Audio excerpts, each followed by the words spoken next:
There's a hole in my tooth. That's something I didn't bring up on the little pre-hit record catch-up, but might as well do it now. Might as well get that bit of admin out the way. A hole in my tooth. That's not good. Yeah, I was about to say it materialized Sunday night, but that's not the word. I believe they call that a cavity. Yeah. Well, I knew the tooth was fucked, but the dentist I've got, we're trying to get on the NHS one. The dentist is so expensive, and he wanted to do a root canal. Ooh. And the amount of money that is, we're talking almost American level money. And it's just not the kind of cash that I can throw around. Yep. So I was hoping to just bide my time until it got too bad, and I had to address it. And I'm feeling like the hole that goes straight through one of the sides might be the point where it's an issue. Yeah. I want it just ripped out. It's right at the back. It's not bothering anyone.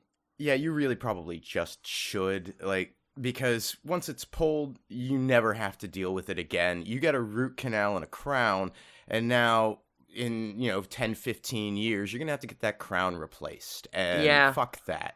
I've already got other shit go I've had one before. Yeah.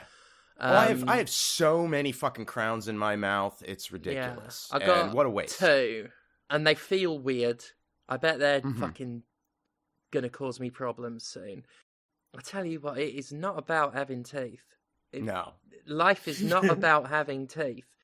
And I've always, not taken the best care of my teeth, but I've taken decent care of them. There's a few design problems with the human body. I feel like teeth is a big one. Can we just have the thing like sharks have, where we just have 8 sets that constantly are churning over? Yeah. Just don't stress about it. There's going to be another one. It's like buses. There'll be another one coming in a minute. Exactly. And it really is incredible just how, even in the UK, they managed to grift dental care into its own thing. Yeah. Even though they could kill you if they're not, if they go too wrong. One of the things that keeps me, this is the most I've ever gone without getting my teeth sorted out. Because I always remember the story of the bloke who had something in his tooth that ate his fucking face off. And I don't want my fucking face eaten off. I've only just got it the way I like it. It's all arranged and nice now. And I don't want flesh-eating bacteria tipping over the furniture. The feng shui of my face is exactly right. But yeah, I tell you what. Dear Liza's a useless fucking waste. If it's buckets, she'll deal with it all day. Hole in the tooth, she don't know what she's doing. Oh, she had a go. She brought out the forceps. Anyway, the point is that Liza's a twat. I did have to stop myself from singing "Dear Liza." Oh, Dear it's Liza all in at the start. It was right in there, and I didn't know if that was disrespectful in relation to someone else's. I'm having a bad time with my body, but I was like, "There's a hole in my tooth, dear Liza, dear Liza." Yeah, it's exactly when I went with it as well and held off until punchline time. But the whole time in my head, it's just "Dear Liza, dear Liza." That's going to be stuck in everyone else's head now. You're welcome. If that's the worst thing stuck in your head, today you're doing better than me, dear listeners. Am I out of material for this week so we can get to the grim matter at hand? I don't know why I'm lifting Wii games as if that's going to... I mime things, even though this is an audio medium. I do mime what I'm doing. And all I had was, Sonic and the Secret Rings, Smooth Moves, and No More Heroes. I think that sometimes miming can be sort of intuited through your vocal performance. It surely must help. Yeah. Well, if we're doing the stuff that's a little bullshitty, a little not super related to anything else, but it's here, I do have a thing today before we get into the video Go games for proper. it. It's what the first 10 to 15 to 20 if I have my way minutes are made for. Well, I found more video game related food and drink stuffs this week, Splendid. as I occasionally do. I happened upon in the pound shop Best place. Minecraft movie Creeper Doritos. Oh! Specifically the Minecraft movie. The Minecraft movie, Right. which is apparently very soon, Ooh. Creeper Doritos. So, on this one, I might maybe have an idea of the flavor before I go in, because here's where I get confused. Initially, I was like, do I just, not look at what flavor it is and just pick it up as Creeper and find out what the flavor is? And I'm like, the packet's green, a Creeper is green, I'm gonna assume it's salt and vinegar, probably. Salt and vinegar. Like, in the UK, Doritos. green's usually salt and vinegar. That feels wrong. But I don't know that Doritos have ever done salt and vinegar. No. So I looked at the back of the pack out of curiosity, and that gave me more questions than answers. Mm-hmm. Because these are vinegar-flavour Doritos. Oh, just vinegar on its own. Just vinegar! As best I can tell, not salt and vinegar. Let me find the back. Zingy Vinegar Blast flavour. Zingy Vinegar Blast. So I haven't opened them. I don't know whether these are salt and vinegar and they've just advertised that very weirdly. Or it could be cum, because that sounds like a euphemism. It does. See, I'm very, very interested in this, because something that I frequently run into with salt and vinegar chicks is an imbalance, or at least a lack of an imbalance that I would prefer. I want more vinegar on a salt and vinegar chick. Well, I'm about to learn whether such a thing as just a vinegar chip exists, so wish me luck. Yeah. Oh. That's not instant revulsion. That is just a vinegar chip. Huh. Yeah? Comrade, I think this might be what you're after. It is the salt and vinegar flavour, Right. but it's just... With just the vinegar, it's way... How do I even put this? It's almost like fruitier. It's that... The tang is way stronger than the salt Yes. of it. It is a considerably more potent flavour, but it is a considerably more one-note flavour. Leave it to your culture to get vinegar right. Yeah, you know what? Honestly, that's pretty good. I'd never considered, could a salt and vinegar chip be better if more vinegar? This is just a vinegar Dorito. I'm struggling to even... It's like you've... Yeah. Even though I understand the taste of vinegar, describing a pure, uncut vinegar chip, in my mind is unable to comprehend it as if you're describing an all-new flavour. I can't imagine just vinegar. Yeah, the salt in a salt and vinegar crisp is kind of undercut. It's kind of distracting you from how sharp vinegar by itself is. I had not considered that the salt was a dampening agent in the salt and vinegar experience. Well, it shouldn't really be, because the purpose of the salt is to activate your salivary glands, and that enhances, in theory, the, tartness of the vinegar. In theory, but no. Yeah, this is just... I feel like I can taste the vinegar more without the salt there. Like I say, it's about the balance, Yeah. I do need to, point out what I feel is the lead here. We are talking about Doritos, right? Yeah. That's the bit I'm hung up on the most, I think, as well as just purebred vinegar. For some reason, my brain has decided that vinegar Doritos in particular is wrong. Yeah, no. You see why, upon realizing that, I was so confused by it? Yeah. Now, I like Doritos. I really do. In fact, I might make today this week's cheat day to get some Doritos. I would normally pass this up. There's so many things that just put a video game character on a food that I would already eat. But something about the promise of vinegar Doritos drew me in. You know what, Minecraft movie Doritos? You've pleasantly surprised me. I've got the sweats now. You got the vinegar sweats. I've got the facial sweats from this pure vinegar experience. Wow. I might have to try that out. Like, salt and vinegar is far from my favourite. I'll eat it if it's around. It's reasonably high up for me, but... I'm fine enough. I've no quarrel with it, but in terms of the traditional, like, pub crisp flavours, it's probably at the bottom for me. Your salty, your cheesy onion, your beef and onion, which you don't see that anymore. Not beef and onion. For me, they're really only under prawn cocktail. Prawn cocktail's top, salt and how vinegar did I forget second, that? really. As a kid, that was my best one. Yeah. As I get older and life becomes more grey, I find it at times a bit too tart now. Oh god, though. Proper, like, crisp, like Walker's style crisps. I could actually go for some prawny cocktail now. Right. Oh, mate. Right, welcome to Podquisition. We're Yes. here, we got video games sometimes. Shouldn't do these podcasts hungry. Hello. Who's done video games this week? Well, we both played a big one. Yeah, which one we both play? We both played Monster Hunter. We did. Do you wanna start off on this? Because I think you've played less Monster Hunter than me. Actually, you played a lot of Rise, didn't you? Yeah, I played a lot of World and a lot of Rise. Okay. I'm now in the end game of Monster Hunter Wilds, aka the point at which the game starts. Welcome to most Monster Hunters. This so. one's worse, though. This one is worse, though, yeah.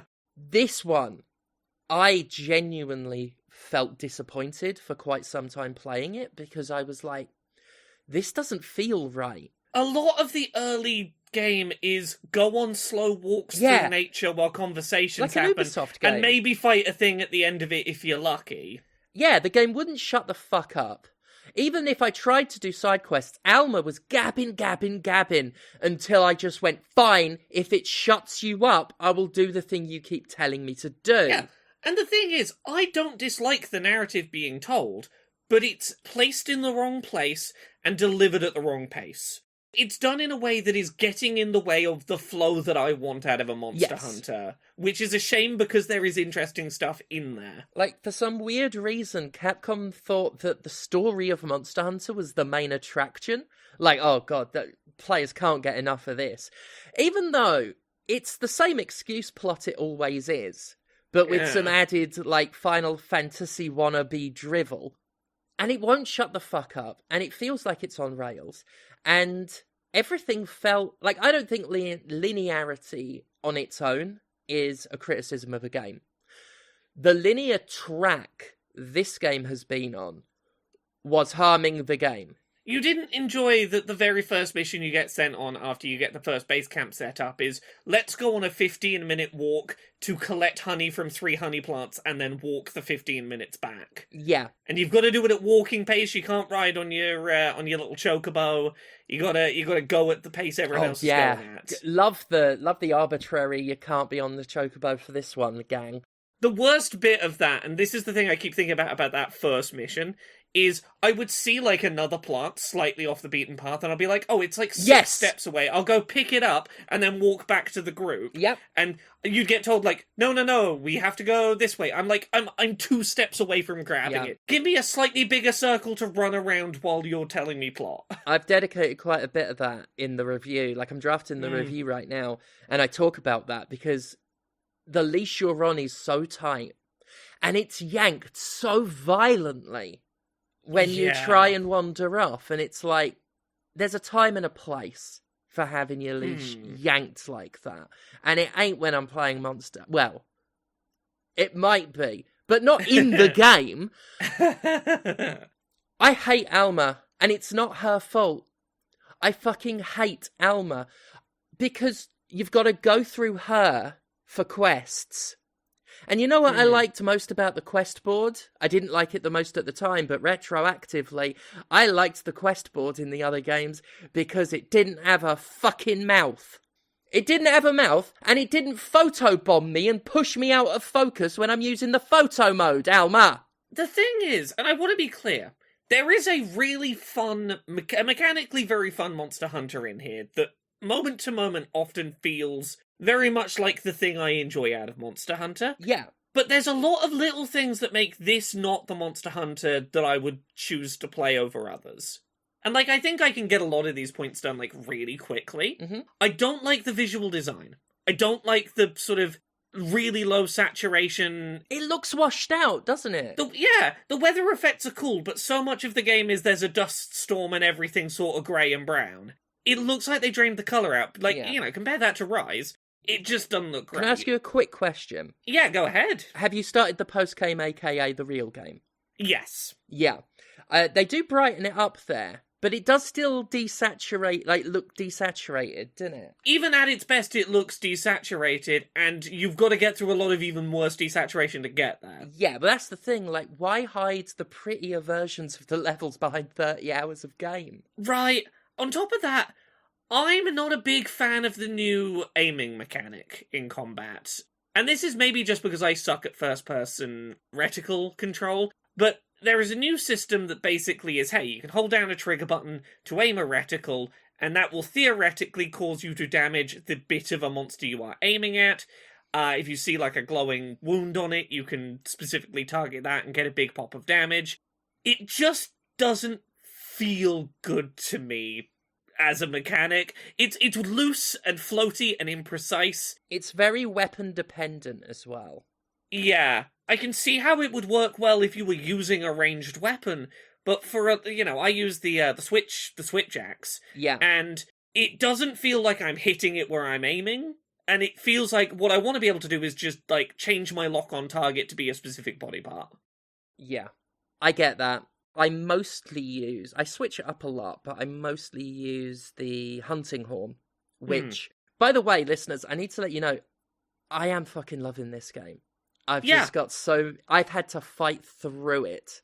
The game gets in its own way so much. And this is the thing, I want to talk about the things that are getting in the way of me enjoying it, because there is such an enjoyable game under these things. But yeah, I use the hunting horn and the gun lance mostly, and both of them, ironically enough, the hunting horn is easier to use in that aiming focus mode than the gun lance, which feels really satisfying when you get it, like, when you actually stick the monster with it, because it leaves a bolt inside the monster that just goes boom, boom, boom, boom, boom, and just keeps generating damage. But it's so hard to aim it. Whereas the hunting horn, you rear back a bit and just lunge forward with it. And I've had way better luck with that. Plus, if you hit a wound with the hunting horn, your character starts doing a guitar solo with it. Oh, nice. And it's awesome. And yeah, the other thing that, like, this is not the fault of the game. This is not a problem with the game. This is just my personal preferences for the series. I don't give as much of a shit about Monster Hunter when it is a dedicated console game that I have to play on the big screen and that I can't play as a second screen experience. Right. I want to be able to be playing this while watching something on the telly. I want to, like, considering how much of the game when you get further into it is fight the same thing several times over to get the stuff you need for your armor or your weapon that you're grinding items for, I don't need that to be my full focus when I'm fighting an enemy for the third time to try and get that one bit of gear I need off it. And I just don't enjoy it as much when it's a dedicated full-screen activity, when it has to be a full-screen activity all the time. And that's just a little preference point of mine. It's not a thing the game has done wrong, it's just not how I like playing Monster Hunter the most. While we're talking, just because I am still, despite my complaints, fairly addicted to it. So I am wandering around catching things in a net while we talk on the PlayStation Portal. And it wasn't until you pointed it out that, you know what? Yes, this is a really good format for Monster Hunter. Right? So, yeah, I've been playing it on the Portal for that very reason. Yeah. But because it is such a responsiveness requiring game, you know, because the Portal is streaming stuff, occasionally it'll have a funny 5 minutes where it's lagging out, and it's like, oh, this is not the kind of game where I can just tell it, like, I can pause properly. Like, it's not a game where I can just hit pause if the Portal's having a weird minute with connection, and that's been the thing that's put me off putting more time in on the Portal. now that you say that, I have that problem all the fucking Right? time. Like, I love using the PlayStation Portal, but I use it mostly for the kind of offline games where if I have a funny moment with the router and it disconnects, the game will automatically completely pause itself because the controller got disconnected. And I know that if I disconnect, I won't lose any progress, and I can't say the same for Monster Hunter. And that's kind of put me off playing it on the Portal, which is where I want to be playing it. Very fair. I mean, yeah, there's a reason why I'm not going to do a big, proper, difficult hunt on this. Like, it's fine for me wandering around catching things in a net, which I love to do. I'll go collecting resources for my potion making or whatever, yeah.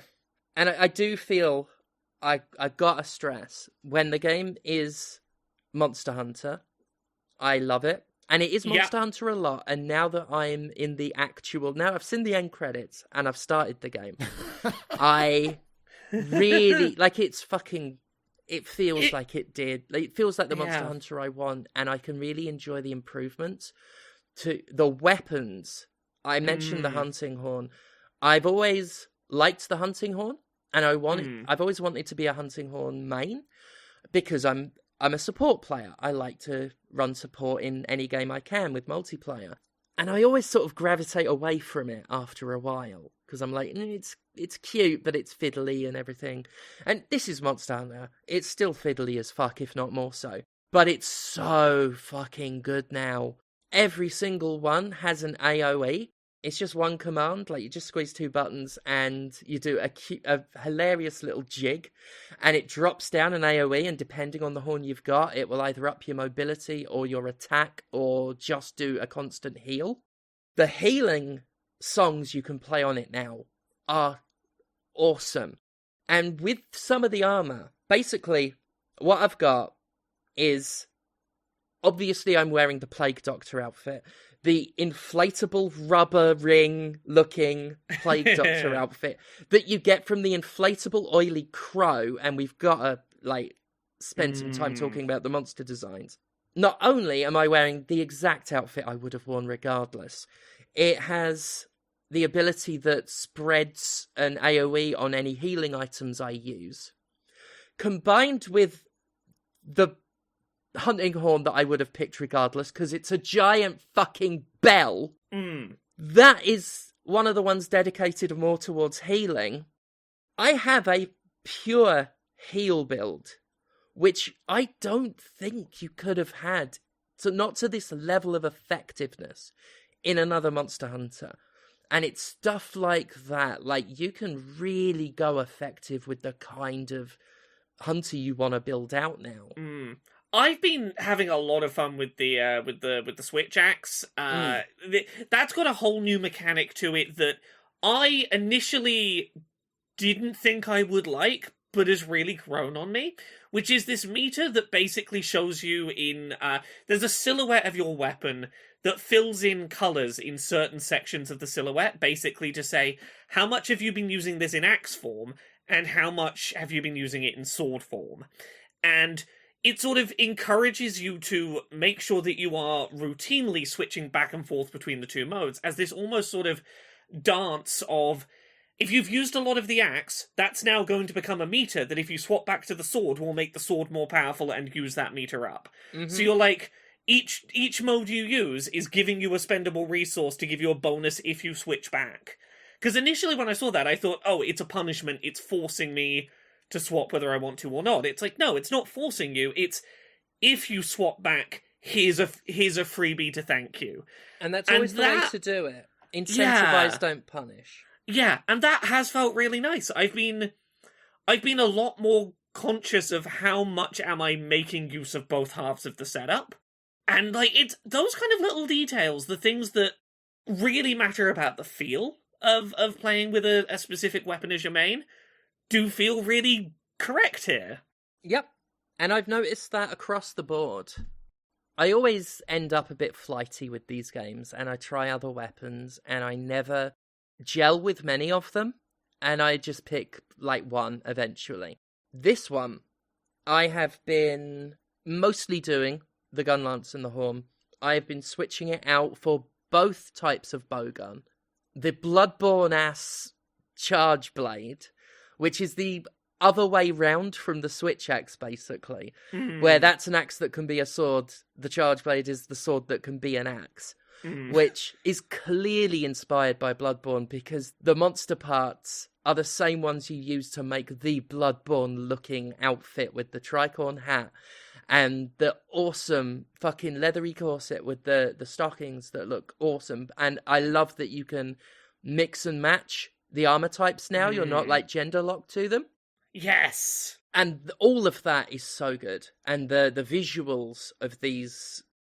I love the monster and the outfits designs. I really do like the way they lay the outfits out when you're crafting them as well, which is every craftable piece is just, there's 2 rows. Do you want to make the top or bottom row version of that craftable? It will look different, but it will require the same materials and have the same stats. It's like, yeah, it's just that simple. It's, do you want the top or bottom aesthetic of this thing? And it lets you really make something cool. Because... using all of the same type, you'll have a cool, like, bit of armor. But I'm like, wait a minute, like, I can show off a bit of thigh with that one, and that'll look, like, stylish and a little bit naughty. Some of them where it's like, I really like the top layer armor mostly, but maybe the torso armor is a bit too bulky and hides how cool the rest of it is, and then you get the bottom row, which is the more slimmed down version, and then you're like, right, this is perfect. I love all that. I adore the visual designs. Part of me, and again, this is something that gets rebalanced in the real game in the end, which is so weird, but initially, when you're on the more linear story path, I'm like, part of me feels like they're moving away from the Monster Hunter experience because I feel it works best when it's not believable, but like things you could imagine mutated from animals we would recognize, or are dinosaurs or dragons. And some of the shit in this is borderline sci-fi. The larger and more correct part of me is that spider has a rose for an arse. That's fucking awesome. Holy shit, is that an inflatable oily crow? Yes, it is. Does it deflate sadly and flop on the floor like foreskin? Like too much foreskin when it dies? Yes, it does. Brilliant. Does it look like Vertigo from Primal Rage fucked a bouncy castle? Yes, it does. Thank you. I love it. And again, once the game actually picks up and they throw in some familiar monsters and more grounded ones, it balances really well, but I don't think I can fault a single one of the monster designs in this one. Agreed. There are 3 different types of spider. If this is definitely a game where arachnophobia is not... There's an arachnophobia mode in it. Oh yes, there is. I remember that at the beginning. What does it do to them? I've been messing around with it. I'm going to be honest, but I want to have a look and find out what they... Yeah, because there's 3 different types of spider, and they're all awesome. There's a spider with a flower for an arse, which was tied with the oil crow for best, my favourite one, until I saw the oil crow in an environment where more light was shining on it, and it looks like the dappled blue on the really dark, almost black blue is gorgeous. But second best is the big fluffy white spider with an arse that blooms. And then there's a spider that's also a bat. And the other one that I haven't fought much, so I can't remember what it does. But, God, what great design. And I love that this deep in the series, the imagination is still there. So I hadn't gotten to this yet, but I'm reading up on the arachnophobia mode now. Bit disappointing what I'm reading. Initially, it seemed pretty good. It replaces spiders with literally just big green glob things of roughly the same size. And I was like, okay, that's effective. It's getting rid of all the spidery aspects. I'm reading this article. Do note that turning on arachnophobia mode does not alter the models of Lala Barinia and Nasilla, which are the large arachnid monsters in the game. What does it do? I can't remember seeing any other fucking spider. There's definitely other smaller spider enemies. Oh, yes. one of the spider monsters makes little tiny ones. Wait, Yeah. so the giant fuck-off scary spider Yeah.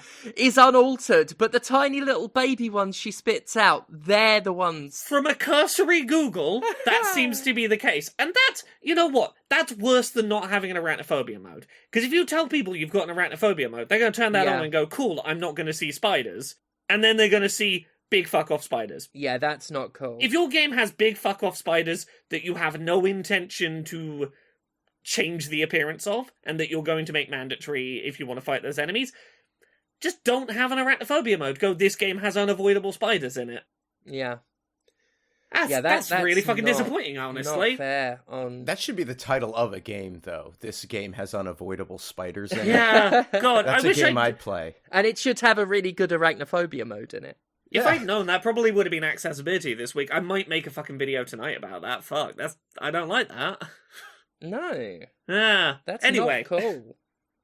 Otherwise, good game, though. I am genuinely, even when I was playing it, like, in the horrible pre-game, and not even horrible, because when it was working, it was really working well. But if the game had fully ended after those credits, I'd have been disappointed. I am loving it now, but at the same time, I reject the old, it gets good after 30 hours routine. I don't think that's a defense of a game. So somewhere between disappointment and adoration is where my opinion's going to lie. I do resent that even after I've done the main campaign, Alma still won't shut the fuck up. And is still bothering me and railroading me into going to places. Every time you come back from a quest, she starts running her mouth saying, such and such is over here, we should such and such. And you can't interact with her until she's done running her mouth. And I bring back the quest board. I hate her. And again, she's not really got an odious personality, but she is used so obnoxiously that I despise her. And that sucks. The blacksmith is cute. Agreed. But yeah, good game, despite my list of things that I don't love about it. Yeah. What about you, Comrade? You been playing anything this week? I played an interesting game yesterday on my stream. This sort of popped up on my Steam Discovery queue as I was browsing around. It's called Faceminer. And it is, mechanically, it's a clicker game. You are, in the narrative, the owner-operator, the individual owner-operator of a data center. Basically, you're doing CAPTCHA for money. You acquire sets of data from a marketplace, and then you are presented with a grid of images, and you have to click on the faces until you've gone through the entirety of the data set, and then you buy another data set. The process continues. Eventually, you get to a point where you can buy software that does the clicking for you automatically, although slower maybe at first and with less accuracy. But that's all adjustable, and very, very quickly, you are consuming data faster than you can acquire it from the marketplace, and you begin installing cameras all over the world that are collecting people's faces and accumulating it into packages that you then go through for free. And so you're no longer paying into the marketplace. It's reducing your costs, at least. Isn't that nice? But all the while, you have to keep upgrading your computer with storage and better CPUs and memory in order to run this auto model that's clicking on all the faces for you. And then you're going to run into heat. So now you've got to get cooling. And the energy cost is going to be outrageous. So you should probably buy your own generators.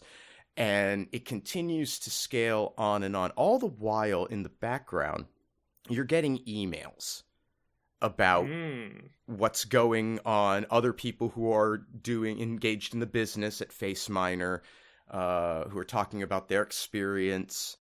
You start getting messages from environmental groups that are displeased, perhaps, with some of the impact that's happening.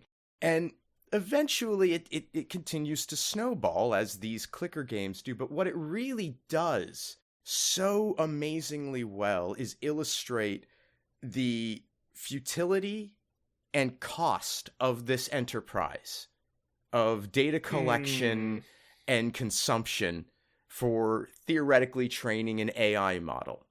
It's fascinating how it does this in just, it's a short 2-hour experience on the casual mode to beat it. It has 3 difficulty settings, which is kind of nice to see a clicker that has a difficulty range. And it's got some incredibly good background music to vibe to while you go through this process. It's pretty cheap on Steam. I think it's been out for about a week. By the time people hear this, it may no longer be on its introductory sale, but I think it's less than $10. And it's a really good, compact, well-paced experience with great music, a good aesthetic. It adopts the late 90s operating system for this. You do have movable windows. The UI is really good, and it's always giving you access to the best information that you need to make decisions to optimize. Fascinating little project. Really, really liked it, and I think people should check it out. Faceminer is very cool. It sounds genuinely good. I like a good clicker game. Mm-hmm. I find them quite satisfying. So many of them are garbage, but when you find a good one, it's a good time. Between all the elements you mentioned, that sounds like a perfect clicker game. Yeah, it's really, really cool. I would strongly urge people to have a look at it. Yeah. What about you, Steph? You been playing anything else this week? I could take you on a brief little trip to Stephanie's rum condo. That had drink in it. Let's see. I am back on my Shadow Hearts bullshit. Mm-hmm. That's been good. It's still problematic. Not about as problematic as you can get. There's way worse. But it's bad. I streamed it the other night and I forgot. I was like, okay, Yuri's gone a bit handsy with the unconscious girl again. Oh, wait. Oh, fuck. They're about to introduce the gay molesty man. And they did. And he did. That game is a problem. But as long as you go into it with all of the content warnings, TM, it was one of my favourite RPGs. Between that one and Covenant, the follow-up, which I'm looking forward to getting to because that's going to be the better game. But I want to do this one first. Just amazing visuals. It's so dark as well. I should finally play Kudelka as well because this game was based off that game's bad ending. Fascinating game with... Once you get past the molesty bit, it does have a fun sense of humour for what it is. For something so dark. One of the few games of its time to actually explicitly name-check actual religion as well, which is interesting. One of the characters literally bashes monsters with a Bible, so that's fun. I'm enjoying playing it again. I did make a mistake. One of the things with me dicking around with emulation a lot more is sometimes I fuck up and it affects the game. So I thought, you know what, I want to get through this quicker than usual.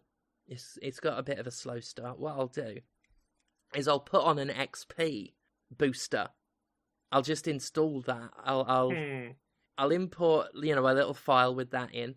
And it worked great for Yuri and Alice, the 2 characters I start with. It wasn't until I got to Margaret that I realised I'd copied the wrong patch in. Because they're all listed as XP gain, quick XP gain, etc. They don't tell me that one of them is moderate and the other takes you from level 1 to level 40 after one fight. So I have kind of broken it, and I didn't even realise what was happening until I had already saved over my file, because I just thought, God, she's picking up skills quicker than I remember. Didn't look at the level like a bozo. It's not ruinous. I will uninstall it before I get any more characters, but it does mean that either I keep her out of my party as much as possible until everyone's about level 40, at which point, she'll be level appropriate. Which is a shame because I like Margaret, she's a really fun character. Or I just one-shot everything for the next God knows how many hours. tempting prospects either way. I did the same with Drakengard as well, where I thought I was getting max kills for each mission instead of max kills total throughout the game. You got to be careful with what you're doing, folks. Yeah. And there's that. There's some other ones I've been dicking around with, but I've finally started to find the games that are struggling with the emulator, because they're not optimized for it, obviously, and they're not popular enough games to get any kind of TLC for it. So, Chaos Legion runs like shit. Genji Dawn of Samurai. That I've had to do a bunch of tweaking with, but I've got it sort of working. But I've not played enough to talk about it much yet. These are games no one's... Like, about 5 listeners are going to care about. But it's been fun picking up these, like, long-forgotten games again, even if some of them no longer, like, work. Without me severely working on stuff above my knowledge level. Although some games like Chaos Legion are apparently just fucked. That's it. Get a physical copy. Yep, and that was the Rom-Condo for this week. Yeah. I've got a couple of other bits to quickly give some updates on. I'm still playing Like a Dragon Pirate Yakuza in Hawaii. Oh, yeah. That is a longer game than I expected it to be. I am on chapter 3 of the story, and I am 25 to 30 hours in. Fucking hell. There is so much optional side content in this game if you do not care to be following the crime drama plot that is happening. Oh, Yakuza is a bugger for that. As I understand it, that's in character, so are you actually deviating from the plot? Yeah, so 25 to 30 hours in, Majima is still completely opposed to the idea of getting any of his memory back and remembering his life prior to this. He is all about being a pirate. That's his entire life. He does not care for anything else anymore, and that's great. No exaggeration, I'm pretty sure from about the 10 to 25 hour mark, most of that I did not touch the main plot. I did 15 hours of side content. Wow. A lot of Yakuza games have, like, the one big side quest you do. Like, in Infinite Wealth, the last one, it was here's an Animal Crossing island you can go spend 10 hours on. In this, it is the pirate stuff. There is a big side quest that is, go just be a pirate. And here is a bunch of treasure chests and little icons on the map. Go fight other pirate ships and go to little islands and fight off pirates and get treasure. And I really like that side quest. It attempts to be like a serious, sweet, emotionally resonant narrative, but all of the people involved in this very sweet, emotional story are dressed up like fucking cartoon ninjas, and they're all dressed like cartoon supervillains. It's ridiculous, and I have to take them seriously while they tell me a very sad, emotional plot. I like that quest had a lot of rewards, mechanical rewards spread throughout it that were fucking nonsense. There is a series of musical instruments that summon the ghost of animals. Yep. They're dark, haunted musical instruments that summon animal ghosts that you get for committing to this long pirate side quest. I have an electric guitar that looks like a monkey's face that summons a 15-foot monkey ghost to fight my enemies for me when I shred on the electric guitar. Incredible. This game continues to be exactly as ridiculous as I had hoped it would be. Yeah. And I'm having a lovely time basically just convincing every person I meet to drop everything they're doing in their life and come join my pirate crew. Which, mechanically, that's how I'm getting my crew. It makes sense. Some of these people, it's fucking ridiculous that they would so easily give up their life to join my pirate crew, but that's why I love it. A lot of people very willing to be like, I will throw away a loving home and a loving family and a promising career. You did one little goofy adventure for me. I'm going for a life on the high seas. I mean, it sounds like the Yakuza world. Of Yeah. course, ordinary people in that world would be like, pirates? Yes, I will burn everything I've ever loved to be a pirate now. Yeah. There was one I did the other day that was, I joined an incel on a bus tour with his favorite pop idol, and uncovered the seedy reality of how this musician he idolized was very knowingly wringing money out of the parasocial relationship formed over her music. And it ended with, like, 3 absolute fucking incel nerds who have no knowledge of how to be on a boat going, well, the musician who was our whole world is shitty. Thank you for revealing that. We need a new thing to be passionate about. We're going to sea with you, sir. The game is great. I'm having a wonderful time with it. I'm looking forward to... There's stuff I want to get done, like Monster Hunter, of course, and all of that. But I'm looking forward to having some time where I've not got review stuff or other work on, so I can sit down and really enjoy it. Yeah. The scene you showed me was one of the most Majima-ass scenes I've ever seen. I maintain what I said when I played considerably less of it, which is if you're looking for a Yakuza that seems uninterested in the rest of the series, this is that. Yeah. There is one scene, maybe 5 hours in, where someone attempts to tell Majima the plot of Infinite Wealth, and he does not give a shit. Yeah. So, yeah. Either of you played anything else? No. No. I've got one, I'm not going to describe it in any depth. I want to highlight one thing that a game from Steam Next Fest did that I think is wonderful. There's a game called Blobun. You're a bunny rabbit shaped little blob of goo doing a little platformy game. The game's nothing to write home about, but I do want to praise a setting in it. The little blob of goo bunny you are playing as is canonically a lesbian. The settings menu in the game has an option to disable lesbian content. If you tick that box, it breaks the game. Lovely. Hell yeah. You removed the playable character. You try and load the game now, there's no character anymore. You cannot progress the game. You removed the lesbian. You can't play anymore. Fun. That's fun. I think that is charming. Also, the only time I've ever played a game... the game is developed by a person with dissociative identity disorder, and they've included the names of their alters in the credits. And I've never seen that done before, and I thought that was interesting. Huh. Yeah, we got a couple of news stories. Okay, we got one news story, really. You got a minute for a news? Yeah, let's do a news.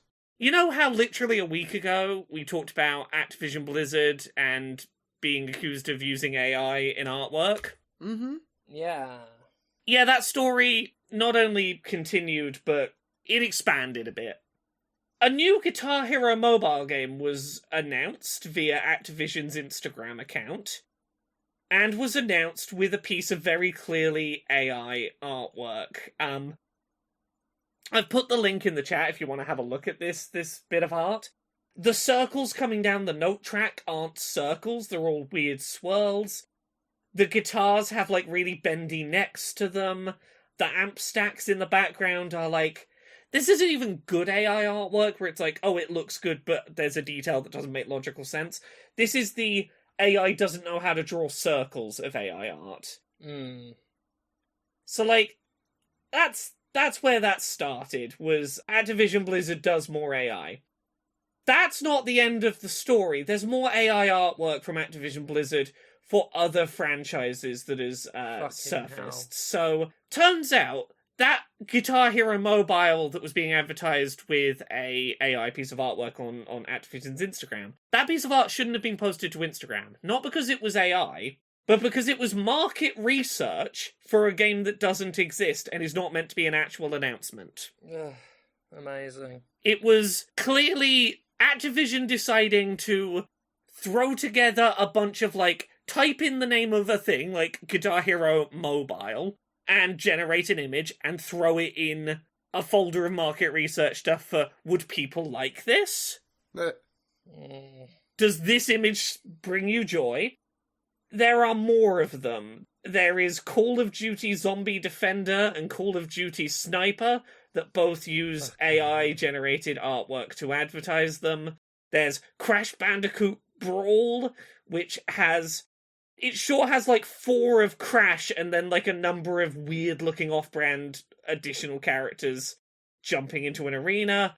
It really does seem like, rather than paying for even, like, a little bit of art design for any of their concepting stage, they're just throwing shit at the wall and going, type in the name of a thing in AI, throw that image out, do people want this? Fucking hacks. It did just hit me that they might be trying to do what they've done with all the other stuff they try and railroad. And I don't want to see that happen.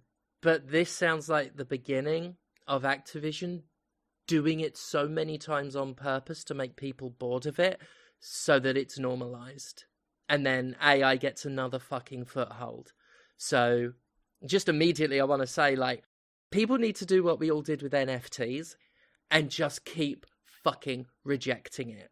Just keep treating every instance of these companies. A company as rich as fucking, as tax subsidized and rich as Activision, fucking using AI like the cheap cunts they are. That needs pushing back on, absolutely, because they will keep doing it. You know, I've watched them do this for my entire career. Just keep banging on it until people get bored of it and start turning on the other people who are still trying to remind them this is bad.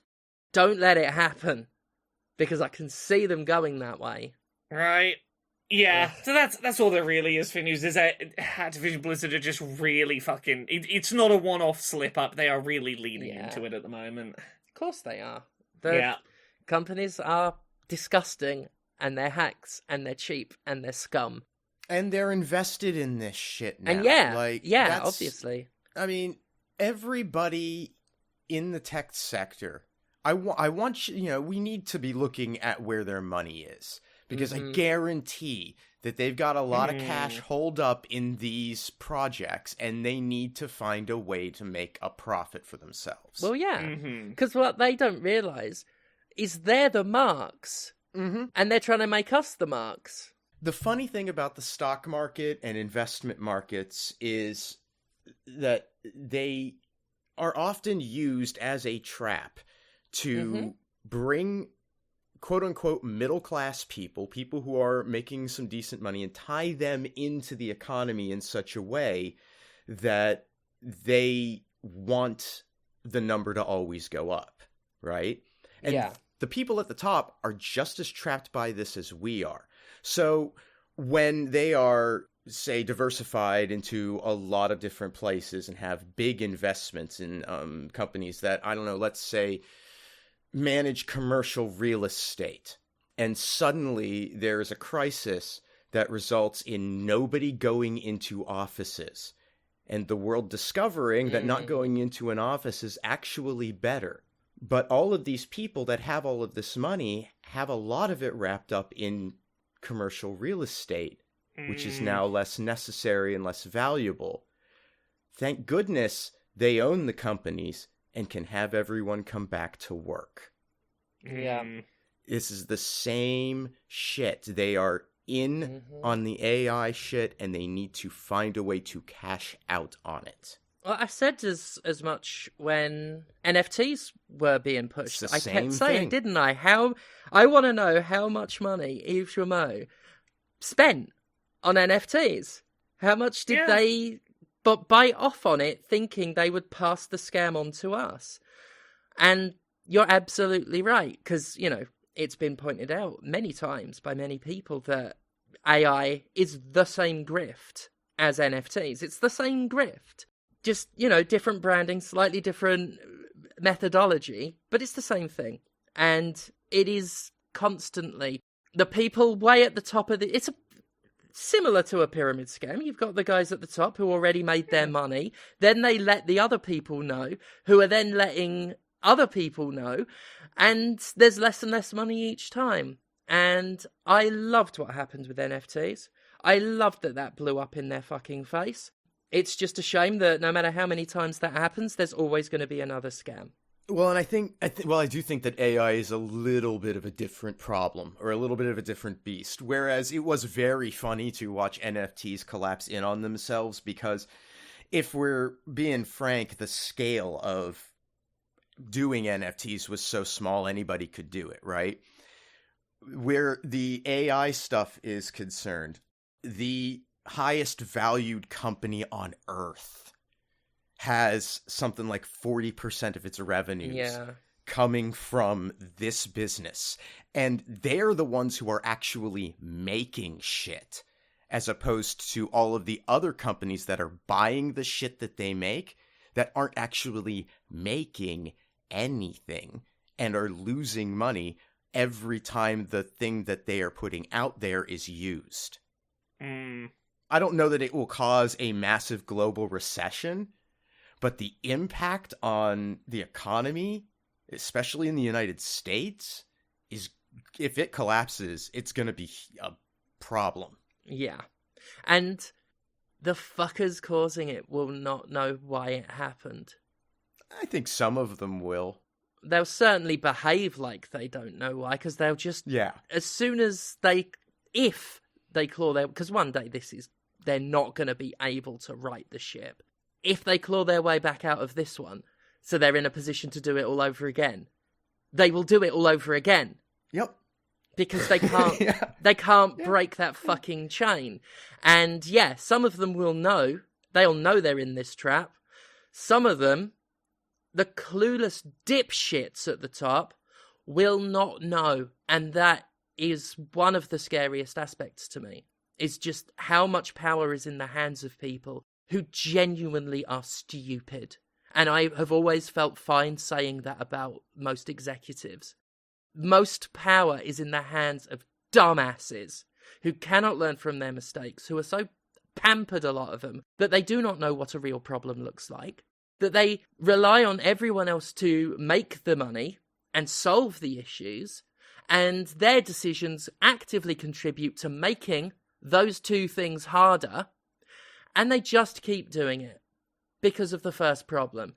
They don't learn a fucking thing because they're pig ignorant scumbags.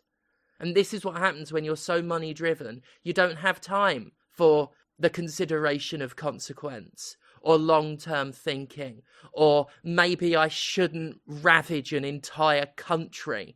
You should play Faceminer. I'm looking forward to it. Yeah. So yeah, that's all the stuff we got this week, really. That was it. Yeah, we still managed to get a good hour out of that. Hey, Yeah, look at that. We're hitting our targets. We know how to make a show. We can do stuff. We can do stuff. Oh, Laura, you made this week so easy. Speaking of doing stuff, Laura, you do stuff. Boom, job done. Can you tell folks about the stuff, what you do, please? You can find the stuff what I do at Laura K Buzz pretty much everywhere on the internet the stuff gets posted. I'm still in the middle of Abletop, that 6-week series of board game accessibility videos that I've been putting out with Carrie Waterton. You can find those on youtube.com/LauraKBuzz. There will have been a new episode of that going up the day before you hear this week's Podquisition. This week's one is about vision accessibility in board game design, be that things like high contrast, sizing, things like braille and tactile approaches to board game design. So go check that out. We are on episode 3 of 6 in our little series. I hope people give it a look.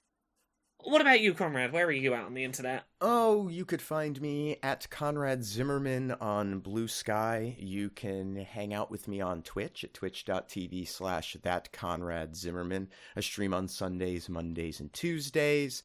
Laura and I are both going to be on a podcast called Fix Your Heart or Die.